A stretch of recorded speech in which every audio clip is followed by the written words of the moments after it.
அருட்பெருஞ்சோதி அருட்பெருஞ்சோதி தனிப்பெரும் கருணை அருட்பெருஞ்சோதி. எல்லா உயிர்களும் இன்புற்று வாழ்க, வள்ளல் மலரடி வாழ்க வாழ்க, கொல்லா பருவம் குவளை எல்லாம் ஓங்குக, நல்லோர் நினைத்த நலம் பெறுக, நன்றி நினைத்த எல்லோரும் வாழ்க இசைந்து. உலக மக்களே, அறிவார்ந்த அன்பர்களே, ஆண்மநேய ஒருமைப்பாடுடைய அன்பர்களே, திருவொட்பாவிலிருந்து அருட்பெருஞ்சோதி ஆண்டவர் தன் மகனாகிய வல்லற்பமானவருக்கு அருளிய ஜீவகாருண்ய ஒழுக்கத்தை பற்றி பார்த்து கொண்டிருக்கிறோம்.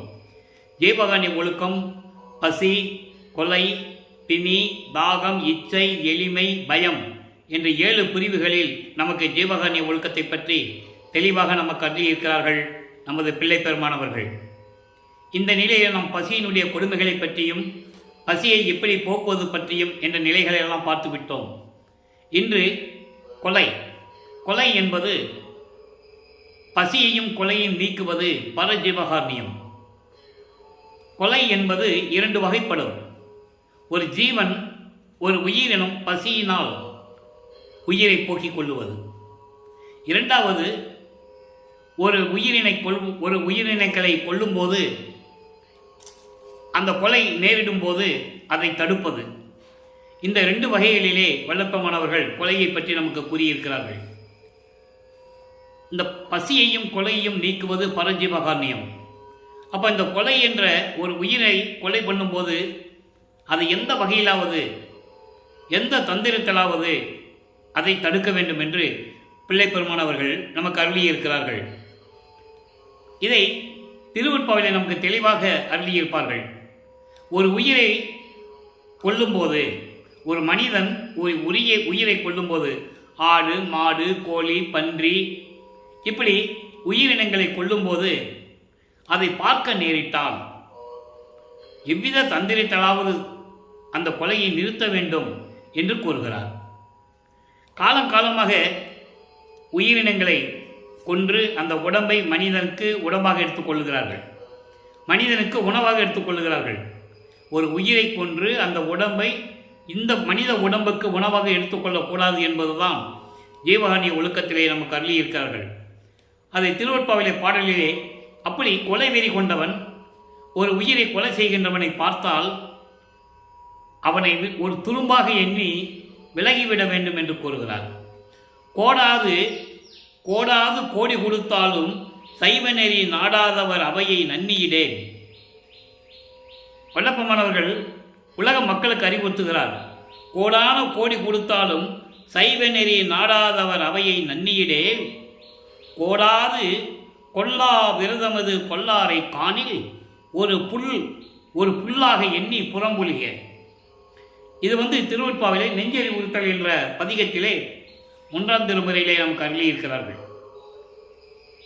அதாவது கொல்லா விரதம், நான் எந்த உயிரையும் கொல்ல மாட்டேன் என்று விரதம் எடுக்காதவனை, உறுதி எடுக்காதவனை, சபதம் எடுக்காதவனை நீங்கள் பார்த்தால் அவனை ஒரு துரும்பாக எண்ணி அவனை விற்று விலகிவிட வேண்டும் என்று சொல்லுகிறார்.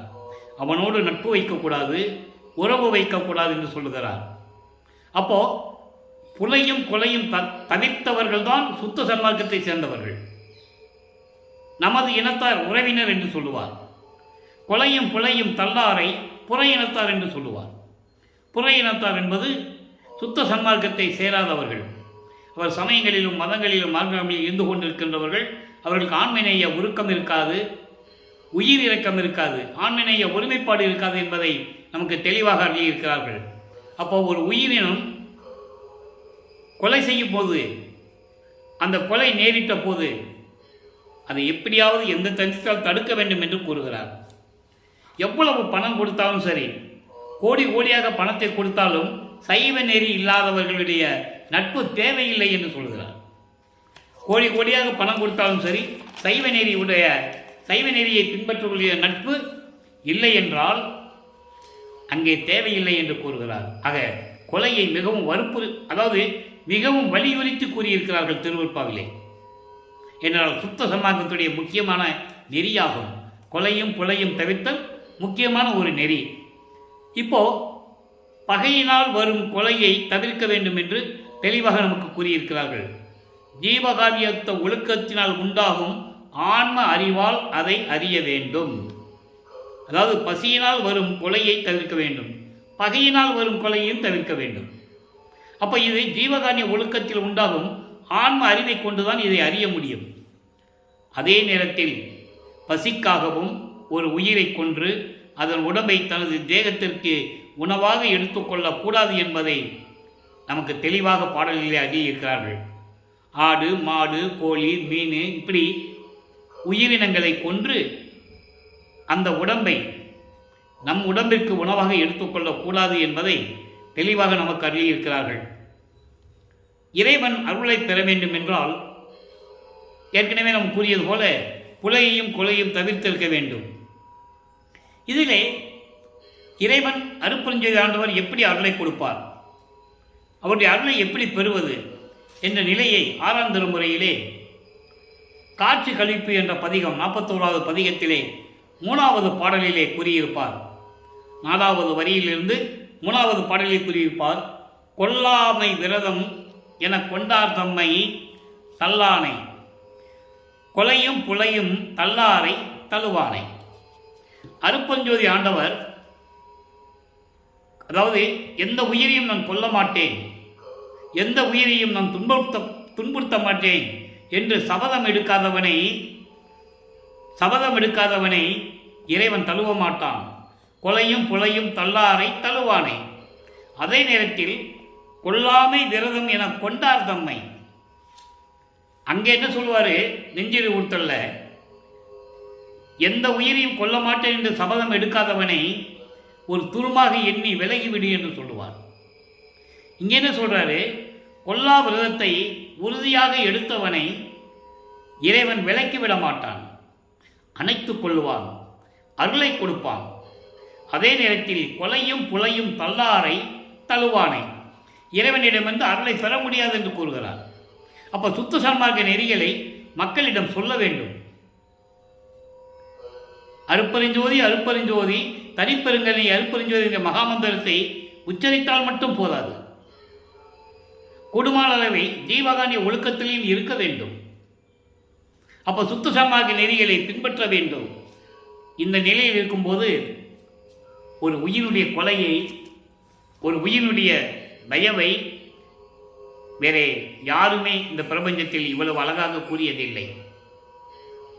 இன்னொரு இடத்திலே கூறுவார், பூவை விட்டு புல்லை எடுப்பார் போல், பூவை விட்டு புல்லை எடுப்பார் போல் உன் திருப்பாத தேவை விட்டு வெண்பிறவி தேவர்களை கோவையிட்டு கூடுவார் மற்றவரை நான் கூடியிடேன், மற்றவரை கூடுவேன் ஆனால் ஓவரவால் உனையே என்று கூறுவார்.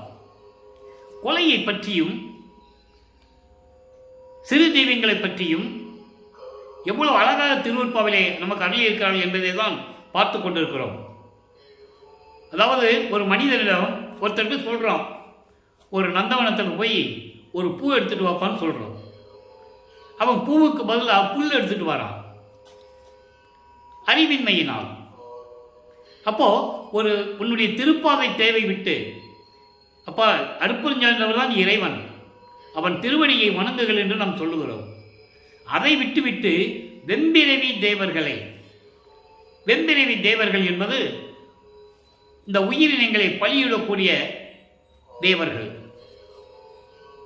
அவர்களை போய் கோவையிட்டு கொலவையிட்டு கூப்பாடு போட்டு அவர்களை வணங்கி கொண்டிருக்கிறார்கள். அப்படி வணங்குவர்களிடம் நாம் சேரக்கூடாது. அப்படி நான் இறைவா நான் சேர்ந்து விட்டால் உன்னை விட்டு விலகிவிட்டேன் என்று பொருளாகும் என்று கூறுகிறார். ஆக இதன் மூலம் நான் என்ன தெரிஞ்சுக்கிறேன்னா, கொலையினுடைய தன்மையை, ஒரு உயிரை கொள்வது எவ்வளவு கொடூரமானது என்பதை தெளிவாக நமக்கு அறியிருக்கிறார்கள். பூவை விட்டு புல்லெடுப்பார் போல் உன் திருப்பாத தேவை விட்டு வெம்பிறவி தேவர்களை கோவையிட்டு, ஆடு மாடு கோழி பன்றி போன்ற உயிரினங்களை பலியிடக்கூடிய சிறு தெய்வங்களை வழிபட்டு அதோடு திருவிழா எடுத்து அந்த உயிரினங்களை கொன்று உணவை சமைத்து சாப்பிடுகிறார்கள். எவ்வளவு அருமையாக சொல்றார் பாருங்க. இந்த அதாவது இந்த பிரபஞ்சத்தில் எத்தனையோ பெரியவர்கள், அறிஞர்கள், எவ்வளவு பேர் தோன்றினார்கள். ஒரு உயிரினுடைய இரக்கத்தை, ஒரு உயிர் கொன்றால் அந்த உயிர் எப்படி துடிக்கும் என்பதை உலக மக்களிடம் தெளிவாக கூறியிருக்கிறது நமது பிள்ளை பெருமான் அவர்கள் தான் என்பதை இங்கே நான் சொல்ல கடமைப்பட்டிருக்கிறேன். அதனால தான் அகவலிலே சொன்னார், கொல்லா நெறியே குருவருள் நெறியென பல்கால் எனக்கு பகிர்ந்த மெய் சிவமே. இப்படி இறைவனுடைய நிலையையும் ஜீவகாரிய ஒழுக்கத்தையும் மக்களுக்கு விளக்கமாக அருளியிருப்பது நமது பிள்ளை பெருமான் அவர்கள் என்பதை இங்கே தெளிவாக நாம் காண முடிகிறது. சரி, இப்போ பசியும் கொலையும் பரஜீவகாரின்னு சொல்லிட்டோம். அதுக்கப்புறம் பிணி, தாகம், இச்சை, எளிமை, பயம், இது அபர ஜீவகாரணியங்கள். இதை ஒவ்வொன்றும் எப்படி நிவர்த்தி செய்வது? ரொம்ப எளிமையான விளக்கங்கள். அதாவது முதல்ல பிணி எடுத்துக்குவோம். இப்போ ஒரு ஜீவனுக்கு பிணி வந்துச்சு, ஒரு மனிதனுக்கு நோய் வந்துச்சு. அந்த நோய் எப்படி, அதாவது பசியினால் வருவதும் பிணிதான். பசி வந்துவிட்டால் எல்லா நிலைமைகளையும், தடுமாற்றங்கள், அறிவு மங்குவது, கைகால் நடுங்குவது, புத்தி இழப்பது எல்லாமே பசியினால் வரும். அதுவும் ஒரு வகை பிணிதான். அப்போ பசியினால் பிணியை தீர்க்க முடியும். அதே நேரத்தில் பிணி வந்துவிட்டால், தீராத ஒரு நோய் வந்துடுச்சு, அவனால் சாப்பிட முடியாது. அந்த நேரத்தில் அந்த ஜீவனுக்கு தேவையான அந்த பிணியை போக்கக்கூடிய அந்த மருத்துவ செலவுகளை செய்து அவனுக்கு பசியாற்ற வேண்டும். பசி என்பது, அதாவது பிணிக்கும் பசிக்கும் தொடர்பு உண்டு. பசியினால் ஏற்படக்கூடியது ஒரு வகையான பிணி. அந்த பிணியை, பசியை போக்கிவிட்டால் சரியாகிவிடும். அதே நேரத்தில் தேக சுதந்திரத்தில் பிணி உண்டாகில் அந்த பிணியின் நிலையை அறிந்து பிணியை போக்கி பசியாற்ற வேண்டும். பசியினால் வருகின்ற துன்பத்தை போக்கக்கூடிய தயவுடையார்கள், பசியை போக்கக்கூடிய தயவு உடையவர்கள். ஒரு ஜீவனுக்கு பசி வந்து விட்டது, அந்த பசியை போக்கக்கூடியவர்கள் தயவுடையவர்கள். அந்த தயவுடையவர்கள் தாகம் தீர்ப்பதற்கு தண்ணீர் கொடுக்காமல் இருக்க மாட்டார்கள். பசியை போக்குறவங்களுக்கு தண்ணி கொடுப்பதில் ஒரு பெரிய விஷயமே இல்லை, அது தானாக நடந்துவிடும். அதனில் சாப்பிடுவதற்கு முன், அதாவது குடிப்பதற்கு தண்ணீர் வைப்பதுண்டு. இதான் உலகத்தில் ஒரு வழக்கம். சாப்பிட்றதுக்கு முன்னால் தண்ணி தான் வைப்பாங்க. புரியுதா உங்களுக்கு? சாப்பிட்றதுக்கு முன்னால் முதல்ல இலையில போட்டு சாப்பிட்றவங்க இலை போடுவாங்க, அதுக்கப்புறம் டம்ளர் வச்சு தண்ணி போடுவாங்க, தண்ணி ஊற்றுவாங்க. ஆக சாப்பிடுவதற்கு முன் தண்ணி வைப்பதற்கு இதுதான் பொருள். தாகத்தை கூடுமான அளவிற்கு தாகத்தை கூடுமான அளவுக்கு நம்ம தவித்துக் கொள்ளலாம். ஆனால் அதே நேரத்தில் பசியை தாங்கிக் கொள்ள முடியாது. ஒரு குறிப்பிட்ட அளவு தான். ஒரு வேளை பசியை தாங்கலாம், 2 வேளை தாங்கலாம், 3 வேளை தாங்கலாம். அதன் மேல் ஒரு ஜீவனால் தாங்கிக் கொள்ள முடியாது. அதனால்தான் பசியின் கொடுமையை விளக்குவதற்காகத்தான் தர்மசாலையை அமைத்து, ஒரே நாளிலே தர்மசாலையை அமைத்து அன்றே அணை அடுப்பை மூட்டி பசியோடு வருகின்றவர்களுக்கு பசியை போக்கிக் கொண்டிருந்தார்கள். நம்மளையெல்லாம் படைத்து காத்து கொண்டிருக்கின்ற இறைவன் அருட்பெருஞ்ஜோதி ஆண்டவர். இப்போ இச்சையை பற்றி பார்க்கணும். இச்சை என்பது ஒரு தேவையான ஒரு விருப்பம். தேவையான விருப்பம் என்பது, இப்போ ஒரு ஜீவனுக்கு தேவையானது என்ன? உண்ண உணவு, உடுக்க உடை, இருக்க இடம். இது 3 ரொம்ப அவசியம். அப்போ பசியை போக்கி விட்டாயிற்று, தாகத்தை போக்கியாச்சு. அதுக்கப்புறம் அவனுடைய இச்சைகள்னா அவனுக்கு அணியக்கூடிய அந்த உடைகள், அவன் தேகத்தை சுத்தப்படுவதற்கான தேவையான சாதனங்கள், அதையெல்லாம் ஜீவனுக்கு இச்சை என்பது உடுக்க உடை, இருக்க இடம் என்பதுதான். அப்போ பசிக்கின்ற ஜீவர்களுக்கு உணவு கொடுத்து பசி துன்பத்தை நீக்குபவர்கள் அந்த ஜீவனுக்கு உரிய விருப்பத்தை போக்குவது எளிது. அவன் கேட்கிறான், ஒரு உடை இருந்தால் கொடுங்க. கிழிந்த உடை, மானத்தை மறைக்க வேண்டும், அவனுக்கு அவமானமாக இருக்கிறது, உடம்பெல்லாம் தெரியுது, கிழிஞ்ச சட்டை. அப்போ கேட்கும்போது, ஐயா ஒரு உடை கொடுங்க அப்படி கேட்கும்போது அதை போக்குவது ஜீவகாருண்யம். அதுதான் இச்சை. தலைக்கு எண்ணெய் இல்லைன்னு கேட்குறான், கொடுக்கலாம். ரொம்ப எளிமையான உதவிகள் அதெல்லாம். அவனால் உடையை சுத்தம் பண்ண முடியவில்லை, அதாவது துணியை துவைக்க முடியல, ஒரு சோப்பு கேட்குறான், கொடுக்கலாம். அப்போ இச்சையையும் போக்க வேண்டும் என்று கூறுகிறார். அந்த ஜீவன் மானத்தை காப்பதற்காகவும் உதவ வேண்டும் எனில் ஜீவகாருண்ய ஒழுக்கத்தில் இதுவும் ஒரு நிலை என்று கூறுகிறார். ஆக இச்சையை பார்த்தாச்சு. இப்போ எளிமையை பற்றி சொல்ல வேண்டும். எளிமை என்பது அவனுக்கு தேவையான ஒரு நிலை. எளிமை என்பது ஒரு ஏழ்மையான ஒரு நிலை. பசித்த ஜீவர்களின் பசியை நீக்கி அவர்களின் நிலையை கண்டு அவர்களுடைய தேவையை பார்த்து எளிமையை நீக்க தயவு வராமல் இருக்காது. எப்படி மனசு வரும்? அப்போ எளிமை என்பது தனக்கு தேவையான அவசர தேவைக்கான பொருளோ பணமோ, அவசரக்கு தேவையான பொருளோ பணமோ இல்லாதது. அதாவது ஒரு ஜீவனுக்கு, ஒரு மனிதனுக்கு ரொம்ப ஏழ்மையான நிலையில் இருக்கிறான். அவனுக்கு ஏதாவது ஒரு பொருள் உதவி தேவைப்படும்.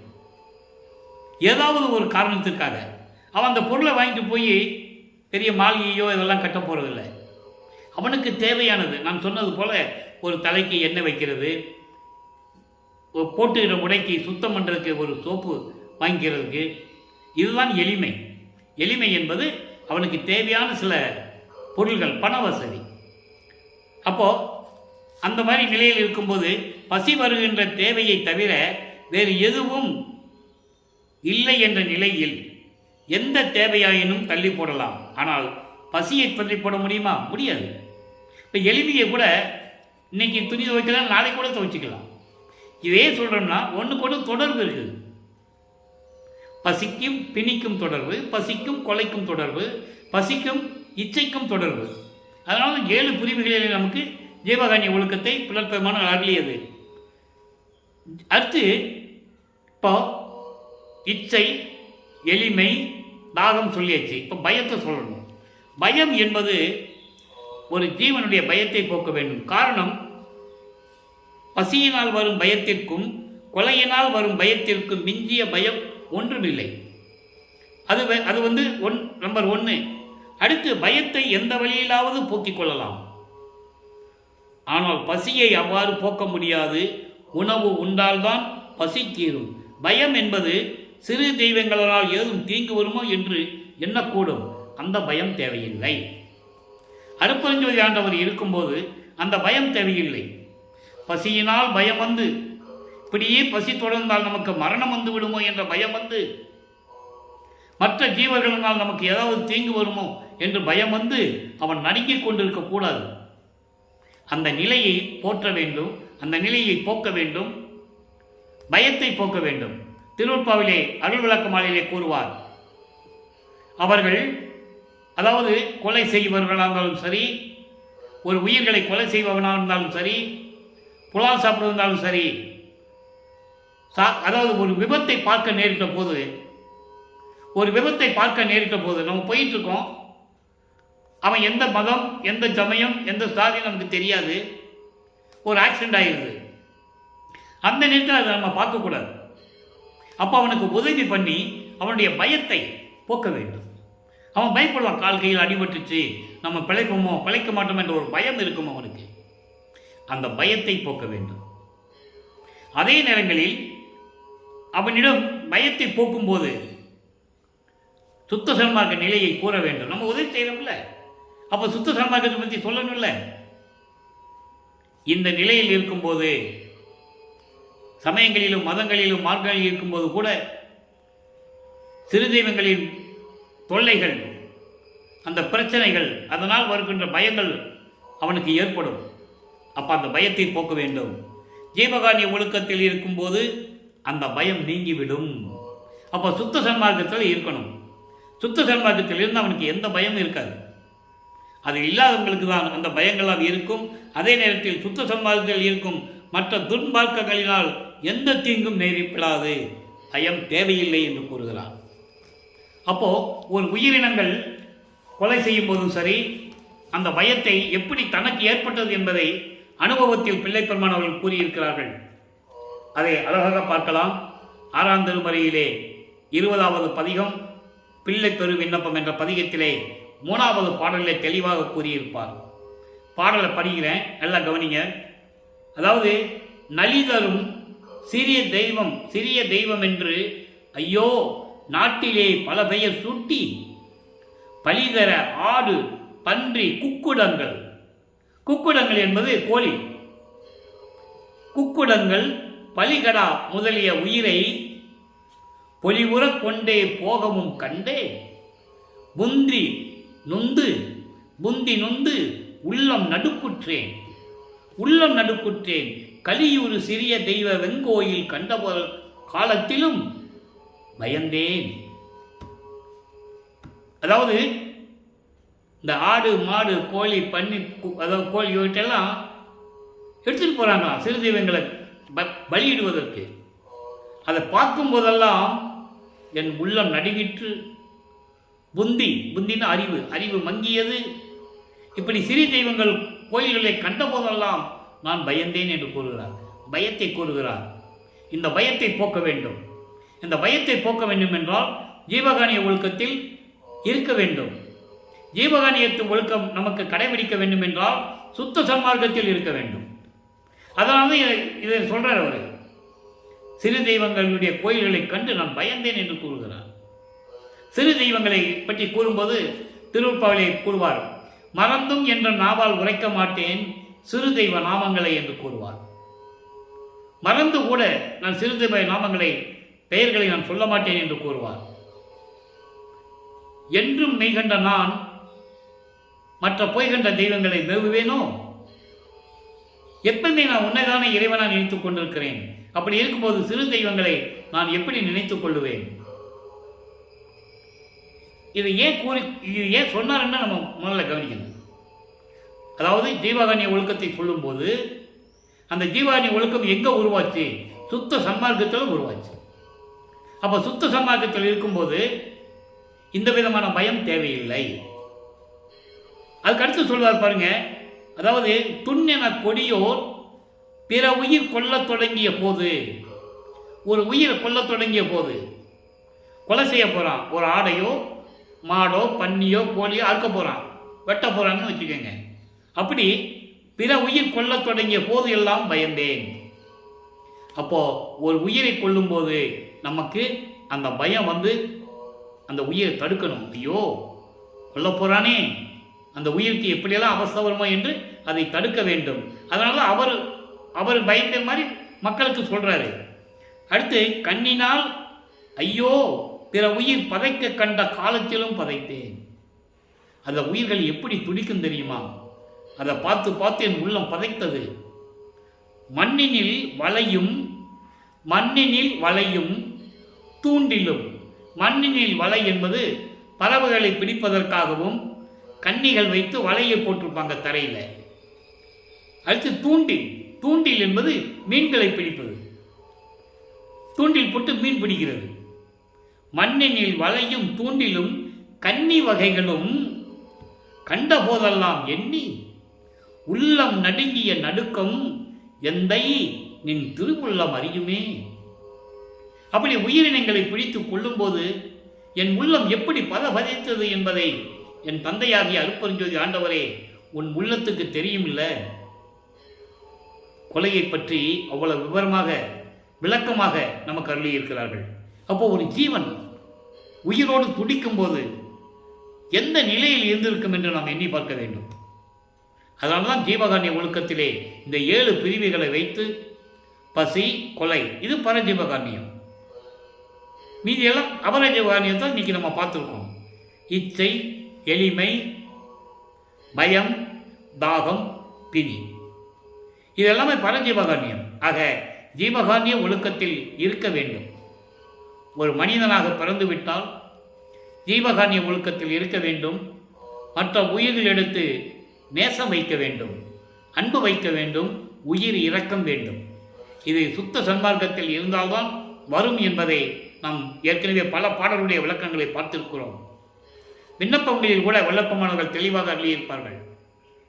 எல்லாமுடைய அருட்பெருஞ்சோதி அற்புத கடவுளே, இது தொடங்கி எக்காலத்தும் சுத்த சன்மார்க்கத்தின் முக்கிய தடைகளாகிய இதை ஏன் ஜீவகானியத்துக்கும் இந்த பாடலுக்கு சம்பந்தம் இருக்கிறது என்பதை நீங்கள் புரிந்து கொள்ள வேண்டும். சமயங்கள், மதங்கள், மார்க்கங்களில் சொல்லப்பட்ட சங்கற்ப விகற்பங்களும், இந்த சங்கற்ப விகற்பங்கள் என்பது எல்லாமே அதில் சேர்ந்துடும். ஒவ்வொரு சமயத்துக்கும் ஒரு சங்கற்ப விருப்பங்கள் உண்டு. சைவ சமயத்திற்கு திருநீர் பூசிக்கொள்ளுவது, உத்தராட்சமலை போட்டுக் கொள்வது, காவி உடையை அணித்துக் கொள்வது, எந்த உடை வேணாலும் அணிஞ்சுக்குவாங்க. அதே மாதிரி வைஷ்ணவ சமயத்தில் இருக்கிறவர்கள் அவங்களுக்கென்று அந்த சங்கற்ப விகற்பங்கள்லாம் உண்டு. இதேதான் சமயங்களிலும் மதங்களிலும் மார்க்கங்களிலும் உயிர் கொலைகள் உண்டு. அதனால தான் இந்த விண்ணப்பத்தில் சொல்கிறாரு, இந்த சங்கற்ப விகற்பங்களும் வருணம் ஆசிரமம் முதலிய உலகாச்சார சங்கற்ப விகற்பங்களும் எங்கள் மனதில் பற்றா வண்ணம் அருள் செய்தல் வேண்டும். எங்களுக்கு அந்த எண்ணத்தை கொடுக்காதே இறைவனுக்கு முறையீடு செய்கிறார். நமக்காக, உலக மக்களுக்காக நம்ம ஒவ்வொருவரும் அந்த உறுதியை எடுத்துக்கொள்ள வேண்டும். சுத்த சன்மார்க்கத்தின் முக்கிய லட்சியமாகிய ஆண்மநேய ஒருமைப்பாட்டுரிமை எக்காலத்தும் எவ்விடத்தும் எவ்விதத்தும் எவ்வளவும் விலகாமல் எங்கள் உள்ளத்தில் நிலைத்து நிற்க வேண்டும் என்று சொல்லுவார். ஆக ஜீவகாருண்ய ஒழுக்கத்தில் இருக்கும்போது, சுத்த சன்மார்க்க நெறியில் இருக்கும்போது அந்த ஆன்மலாபம் நமக்கு கிடைக்கும், அறிவு விளங்கும். ஆக மக்களே, நீங்கள்லாம் ஜீவகாருண்ய ஒழுக்கத்தில் இருக்க வேண்டும். ஜீவகாருண்ய ஒழுக்கத்தில் இருந்தால் நீங்கள் ஆன்மலாபம் அடையலாம், இறைவனுடைய அருளையும் நேரடியாக பெற்றுக்கொள்ளலாம். எனவே ஜீவகாருண்ய ஒழுக்கத்தை பின்பற்றி நீங்களும் சுத்த சன்மார்க்கத்தில் இணைந்து அருப்பெருஞ்சோதி அருப்பெருஞ்சோதி தனிப்பெருங்கனி அருப்பெருஞ்சோதி என்ற மகாமந்திரத்தை உச்சரித்து இறைவனுடைய அருளையும் செல்வங்களையெல்லாம் பெற்று இந்த வையகத்திலே நீங்கள் வாழ்வாங்கு வாழ வேண்டும் என்று வாழ்த்தி இந்த வல்லவராபுரியன் விடைபெறுகிறேன். மீண்டும் நாளை சந்திப்போம். நன்றி, வணக்கம். நாளை சுத்த சன்மார்க்கத்துடைய நெறிகள், சுத்த சன்மார்க்கத்தின் நெறிகள் என்ன என்பதை வல்லப்பெருமான் அவர்கள் விளக்கமாக கூறியதை நாம் பார்க்கப் போகிறோம். தொடர்ந்து நீங்கள் பதிவை பாருங்கள், இறைவனுடைய அருளை பெற்றுக்கொள்ளுங்கள். நன்றி, வணக்கம். அருட்பெருஞ்சோதி அருட்பெருஞ்சோதி தனிப்பெருங்கருணை அருட்பெருஞ்சோதி.